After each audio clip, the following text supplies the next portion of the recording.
Yeah, excited for the next one. Excited for the next interview. Do we like have enough for the pre-intro? I don't know. It's Yeah, we have like little the snippets. pre I've the recorded this pre-intro whole should be like, conversation. yeah, it's a lot. The pre-intro he wants like 20 seconds. Maybe you can, So Bram will wizard something out of this. I have so much. yeah. We're just talking for such a while. Do I have to say my name? Hi, I'm Rowen. I'm Maede.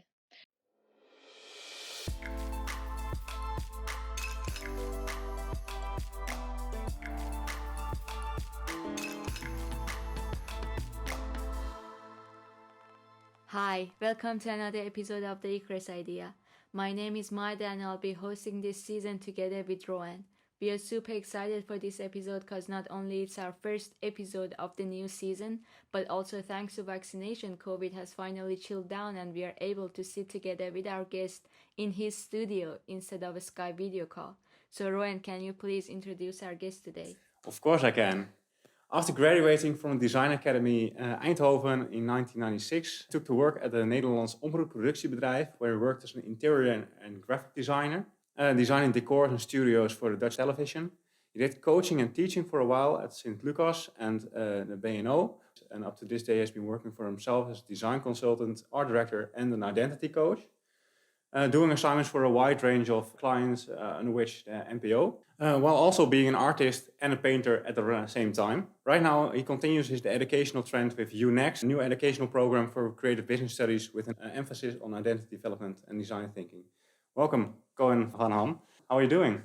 Great seeing you here during Dutch Design Week in Eindhoven is always a pleasure. So great. Great. We're really excited to go to the Dutch Design Week after this right here. Yeah, to start right off. Yeah. So as Ron explained, you're identity coach, design consultant, and also art director. Can you maybe explain a bit more quickly to our listeners what does an identity coach do? Yeah, I can imagine that's the hardest one of the three that I'm working at. But it's also the most touching for me and the thing that I like to do most. I feel like an artist, but I also feel like that I don't make all the projects I make for myself, but I want to make other people grow. I want to make them shine. I want to make other companies be bigger, be more successful than they are now. And after my graduation from the Design Academy, I knew how to design. I had my skills, I had my knowledge, but how to build an attitude or how to create what you really are, that was new for me. I mean, they didn't teach that at school. So I was really interested in when I was designing a project, why should I use red, or why is that client not fond on this or that color or shape? And that made me learn more about personal development, about what you can be as a person or a company. And that's turned out to be a kind of identity coach that I'm coaching not on the problems you had in the past because your mother was not such a nice lady or your father was a bit too dominant. Most of them are, but but the nice thing for me is that if you know more what you are yourself, then you can do all the things you learned, all your skills and all your knowledge. You can use it better for your own future, and then you know what path to follow. The same as in a plane. Then I mean, when the mouth masks come down from the plane, they always say, well, first help yourself and then your children. And when I was young, I thought, well, that's cruel because I mean, your children can die and you just can breathe on. But I knew, of course, the meaning of that is if you cannot help yourself first, then you cannot help others. So I had to discover all those things myself. I had to have some extra education after my graduation, and it was about personal development, about also Reiki, or well, all kind of stuff that I didn't understand, and but was what was needed to become more and more yourself. And now I can use that as a coach or as a trainer for other people, companies, or, to let them discover what they really are. And then it's much easier than afterwards. If I understood correctly, it's somehow similar to psychology, what you do to your clients. There is you're right. I mean, you work a lot on neurologic processes. For example, there was once I had an interior and there was a marmalade, a product for the floors. I advised to use that, and there was the the director of the company said, well, you can put anything on the floor but not marmalade. And I thought, why not? I mean, it was the most suitable product for that situation. So when I asked him about the why, he said, well, because marmalade is the product that I saw all the shapes and forms in the marmalade when I was young, and I always had to stand in the corner because I wasn't a really a good student. So they put me in the corner and I looked downstairs and the only thing I see there was marmalade. So it was not about the product marmalade, it was just about his feeling about what marmalade did to him when he was, let's say, 5 years old. Yeah, the associations. So associations. So most of the time it's about your own psychology in what you can reach or what you cannot reach. But so that says it true that it has something to do with psychology. Yeah, that's quite interesting as well, because identity is of course very linked to oneself as a person. Yeah, you also do identity coaching for like companies, and of course, which is a larger group of people. How is that different from finding the identity of a person and for it is community? The same, but also a bit different. And it's the same because, I mean, a lot of companies, and especially large companies, they, in a few years, they get lost who they really are. I mean, and they never think about, but why did we start this company? What was the core and what was the seed that we planted to build this large or small company?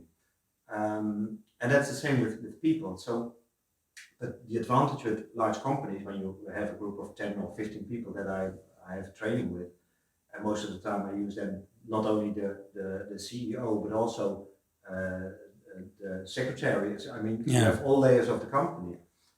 And it's easier then to go back because it's not their, of course, it's their personal company, but they work there, it's their job.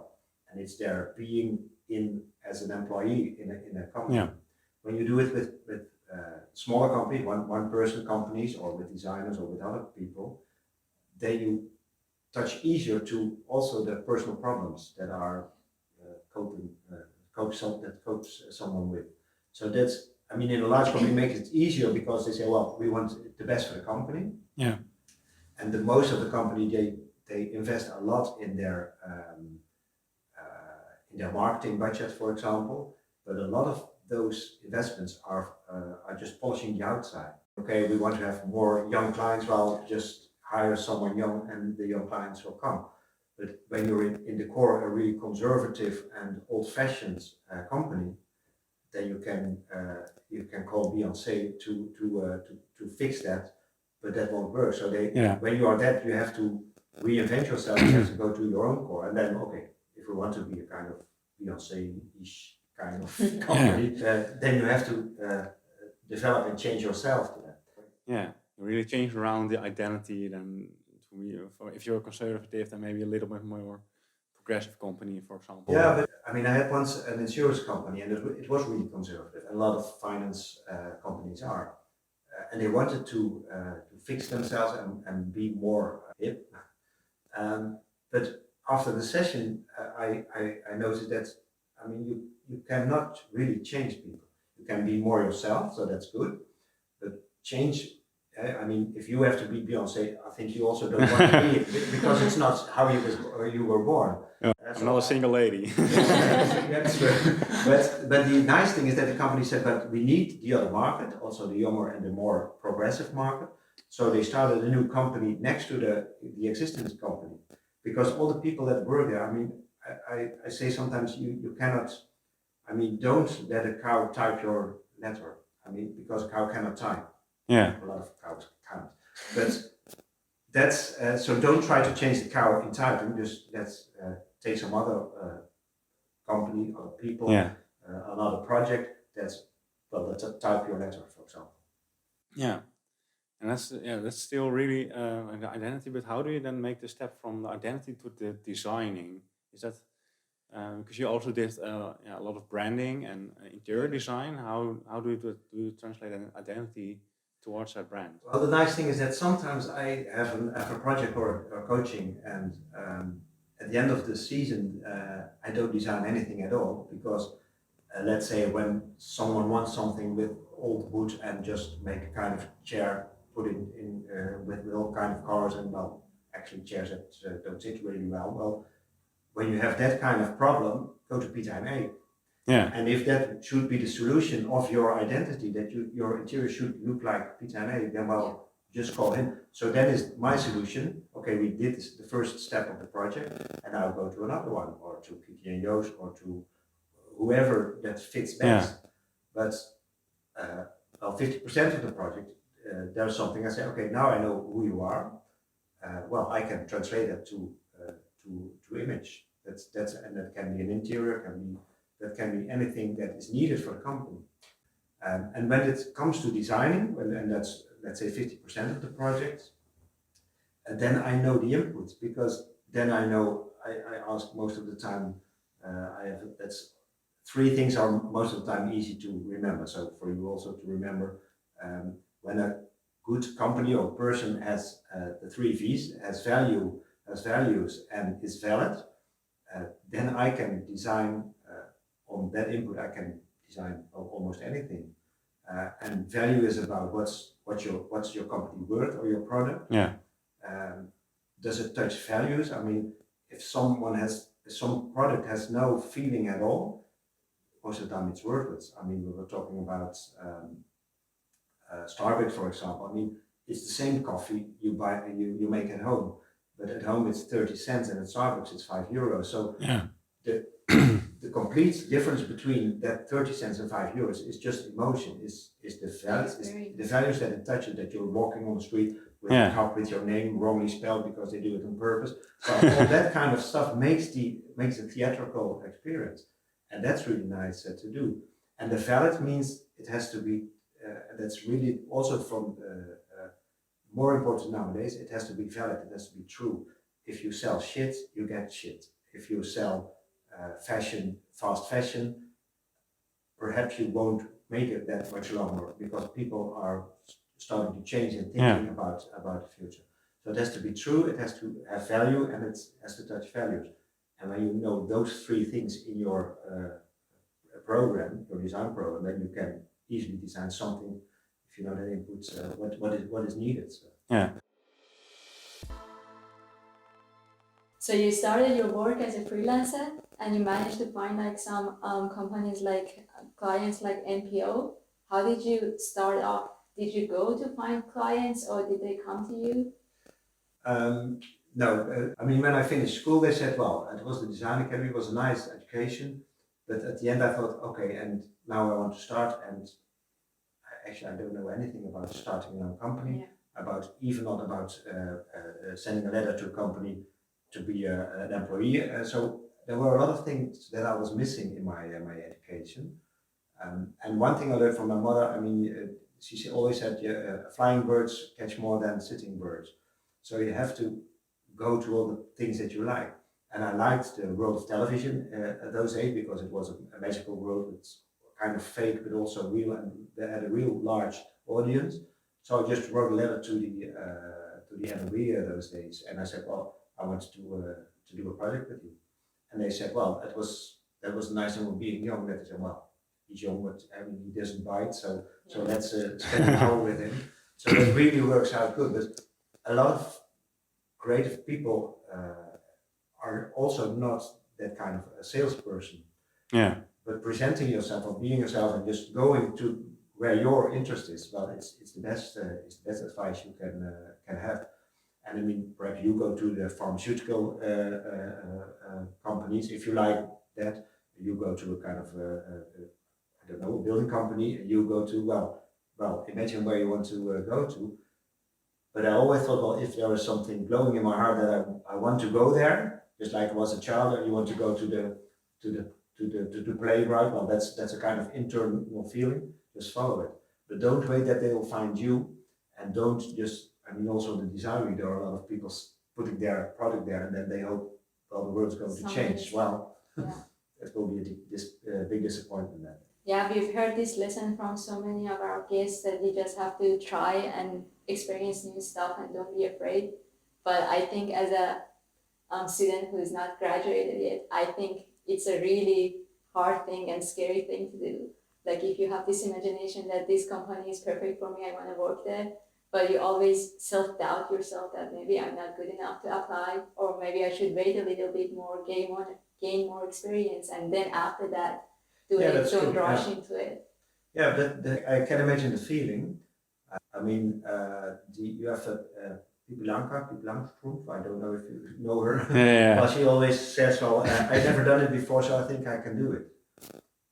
And if you have that kind of attitude, and if you learn to stand for yourself, and that's why a lot of people also come to me. I mean, all people have marvelous talents, and all people are good in what they do. But a lot of people think that they are not good in what they do, or they think, well, I have to learn. I mean, my English is also not perfect, but I just start to talk, and and some words which I don't understand, well, I try to find some other words, and we can understand each other. That's the most important thing. Just act. But to let people act, that's where a lot of self-confidence is needed, where a lot of belief in yourself is needed, and where a lot of that you know what you can do and what you're good at. And if you learn that more, also on your educational periods on school, I think that will work out. And why not just call companies now? I mean, you can visit ASML or another company and just say, I think I have a solution for something, or I just want to tell you something, give you something. A lot of people want to welcome you with open arms, I guess. Yeah. I was also a little bit wondering, it's also part of the whole, finding yourself as a student and as a designer, so to speak. Like, can you design your own identity a little bit? Well, for me, designing is just finding the right solution, that was already there. I mean, if you start to design something that's not there and you want to overcompensate something, then you're just making a kind of extra decor around something. Yeah. So being a good designer or making the right design is just finding what's needed on this moment for this special occasion.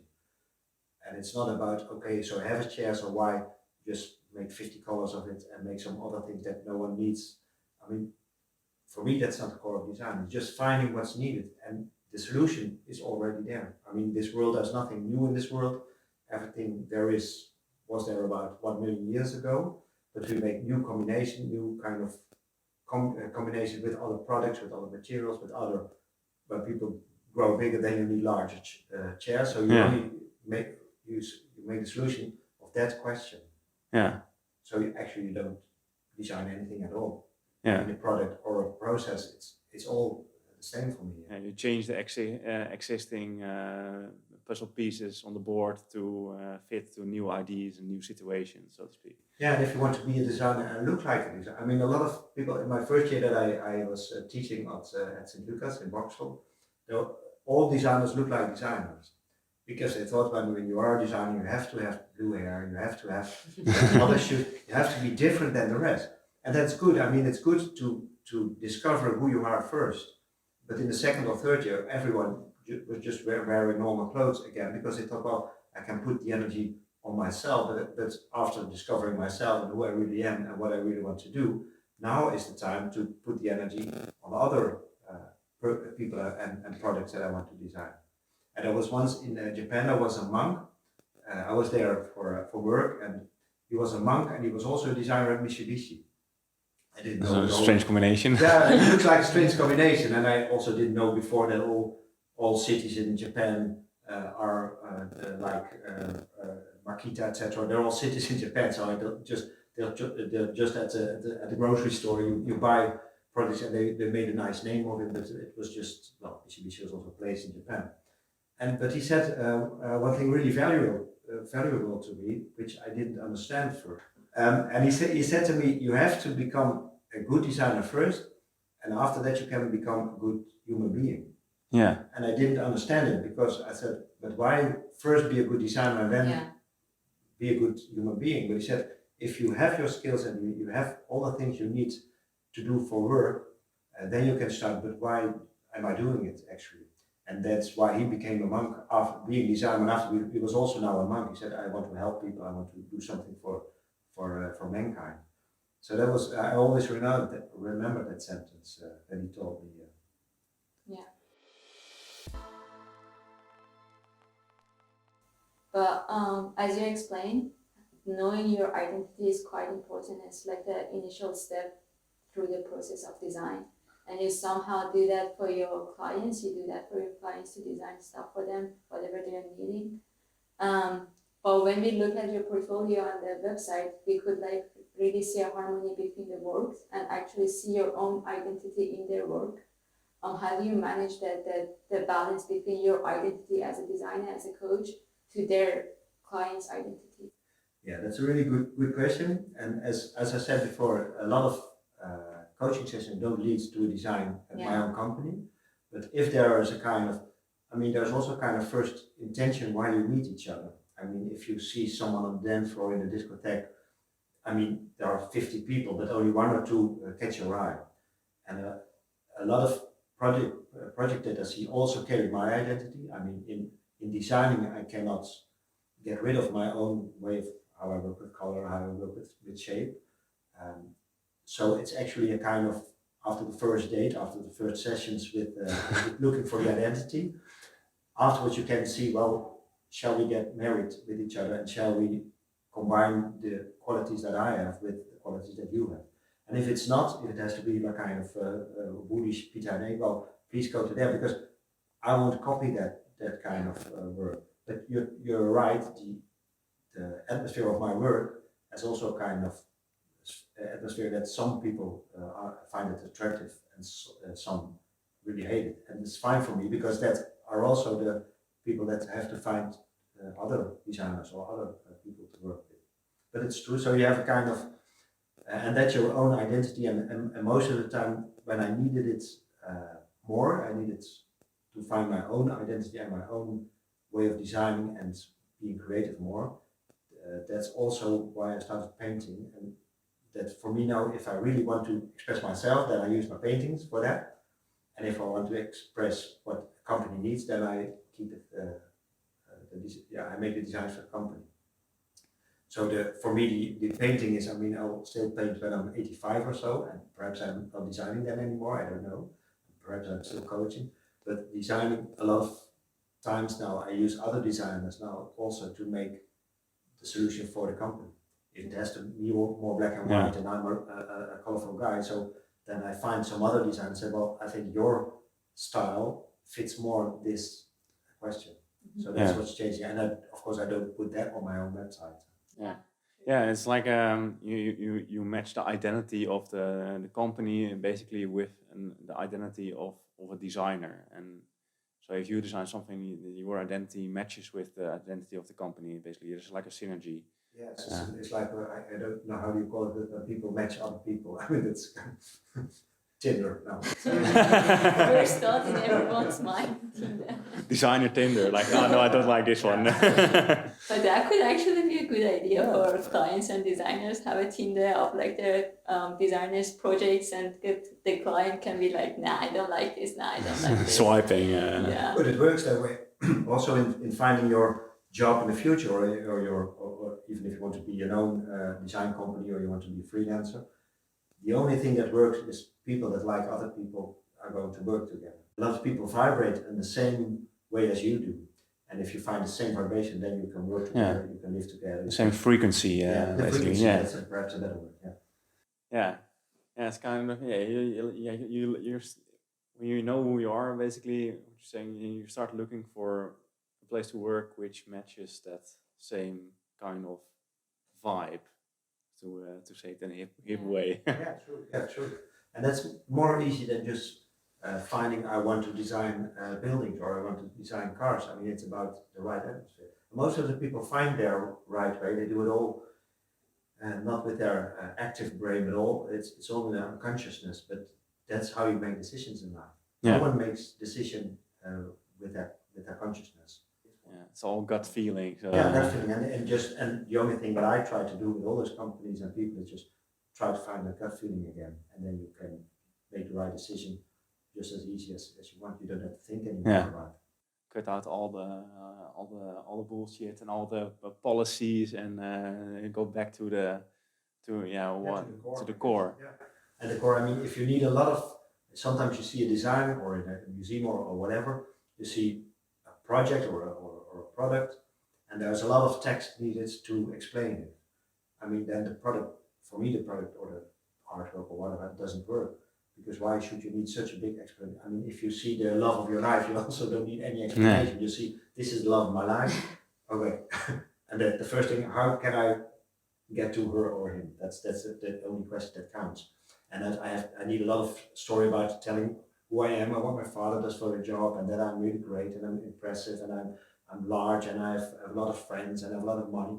I mean, that's all bullshit around it. So you never need that. Yeah, okay, so we talked about how important it is to know yourself as a designer and know your identity. But from my experience is that we are so under pressure with education that we don't have the time to really think about ourselves, and we just dedicate our time to passing in university or learn the skills that they're teaching us, but not more about who am I or what kind of designer I want to be. Okay. Well, then I have another question for you.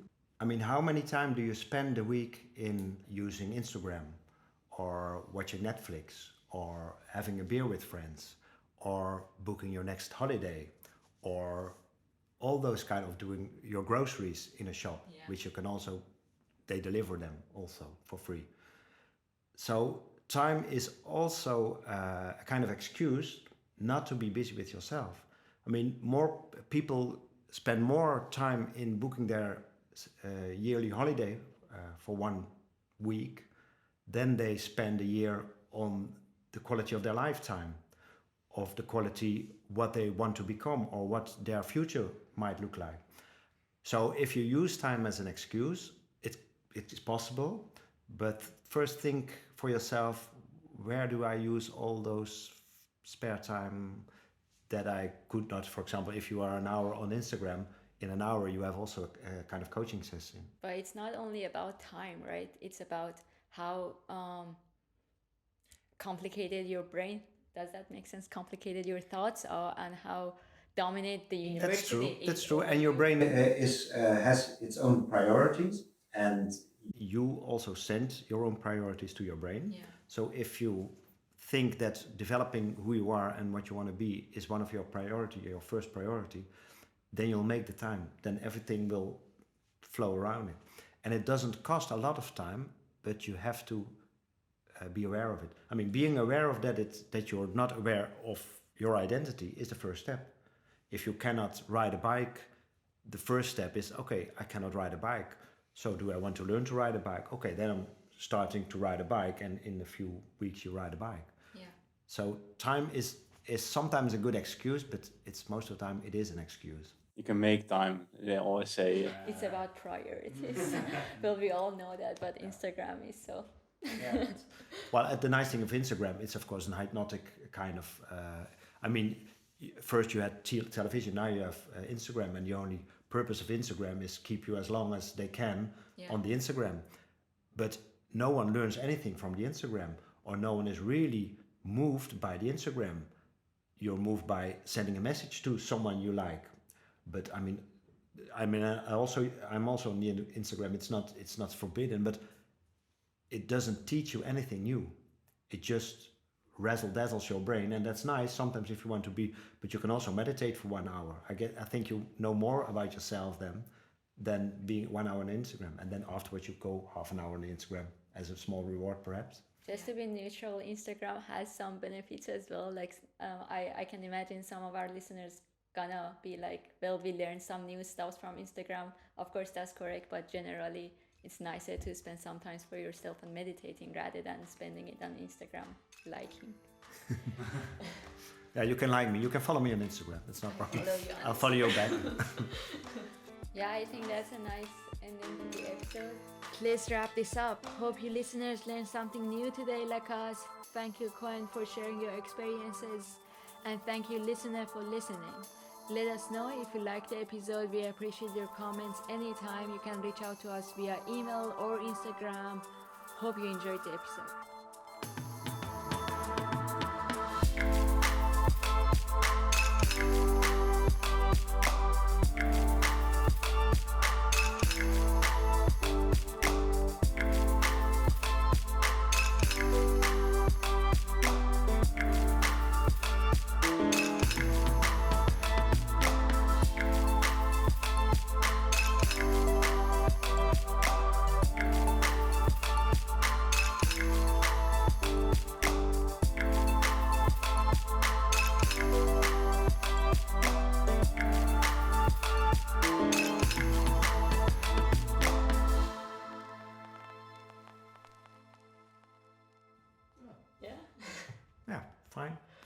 my god.